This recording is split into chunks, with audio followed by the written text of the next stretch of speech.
പുതിയ പാട്ടുകളും പഴയ പാട്ടുകളും തമ്മിലുള്ള വ്യത്യാസം എന്താണെന്ന് നമ്മൾ ചിന്തിച്ചു വരുമ്പോൾ നമ്മളെ ചിന്തകളിലും പ്രയോഗങ്ങളിലും ഒക്കെ ഒരുപാട് മാറ്റം വരുന്നുണ്ട്.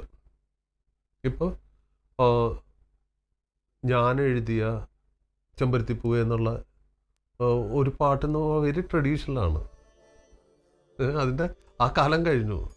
അത് കഴിഞ്ഞിട്ട് പിന്നെ പിച്ചകപ്പൂങ്കാവുകൾ വന്നപ്പോൾ അതിന് ചെറിയൊരു ചേഞ്ച് ഉണ്ടെന്നല്ലാതെ, പക്ഷെ ഇതിൽ കൂടെ എല്ലാം ജോഷിയുടെ സിനിമ, അയാളുടെ എന്താ ഫിലിം മേക്കിംഗ് ഒക്കെ കടന്നു പോകുന്നുണ്ട്.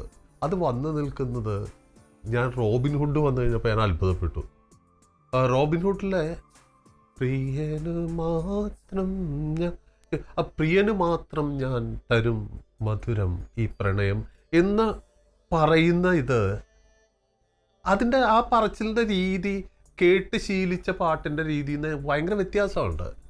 പക്ഷെ ആ വ്യത്യാസം ബ്ലാക്ക് ആൻഡ് വൈറ്റിൽ പടം എടുക്കാൻ തുടങ്ങിയ ജോഷി എന്ന് പറയുന്ന ഒരു ഡയറക്ടർ പടത്തിലാണെന്നും കൂടി നമ്മൾ മനസ്സിലാക്കുമ്പോഴേ നമ്മൾ ജോഷി എവിടെ നിൽക്കുന്നു എന്ന് മനസ്സിലാവുള്ളൂ.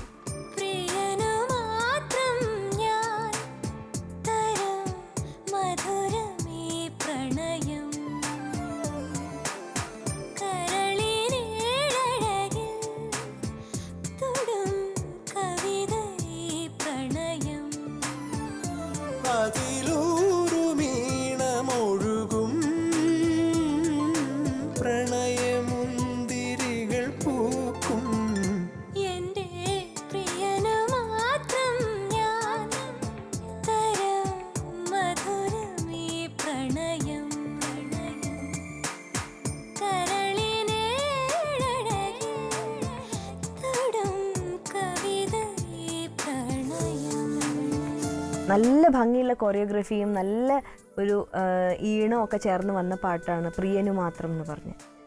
ആ ഒരു കോമ്പിനേഷൻ, വിജയ് യേശുദാസ്, ശ്വേത, ആ ഒരു കോമ്പിനേഷനിൽ ഒരുപാട് ഹിറ്റുകൾ മലയാളത്തിൽ റീസെൻറ്റ് സമയത്ത് ഉണ്ടായിട്ടുണ്ട്. എം ജയേന്ദ്രൻ സാറിൻ്റെ കുറേ പാട്ടുകൾ അവർ ഒരുമിച്ച് ചേർന്ന് പാടിയിട്ടുണ്ട്. അപ്പം ഇതും ഇതേമാതിരി ഭയങ്കര മോഡേണൈസ്ഡ് ആയിട്ടുള്ള കൊറിയോഗ്രഫിയും അങ്ങനത്തെ ഡ്രസ്സിങ്ങും, എന്നാൽ ഭയങ്കര നല്ലൊരു മെലഡി, അതിൻ്റെ ഇൻസ്ട്രുമെൻസും അതിൻ്റെ BGMs ഒക്കെ പോണതും ഭയങ്കര വെസ്റ്റേണൈസ്ഡ് ആയിട്ടാണെങ്കിലും അതിനകത്തുള്ള മെലഡി എന്ന് പറയുന്നത് അതിമനോഹരമാണ്. അപ്പം ഈ ഒരു സമയത്ത് വന്നിട്ടുള്ള അത് കേൾക്കെ കൂടുതൽ ഇഷ്ടമായി കൊണ്ടിരിക്കുകയായിരുന്നു ഓഡിയൻസിന്. ഇപ്പോൾ പോലും പുതിയ സമയത്ത് വന്ന മികച്ച പാട്ടുകളിലൊന്നായിട്ട് പ്രിയന് മാത്രം മാറി നിൽക്കുന്നു തന്നെയാണ് ഞാൻ വിശ്വസിക്കുന്നത്.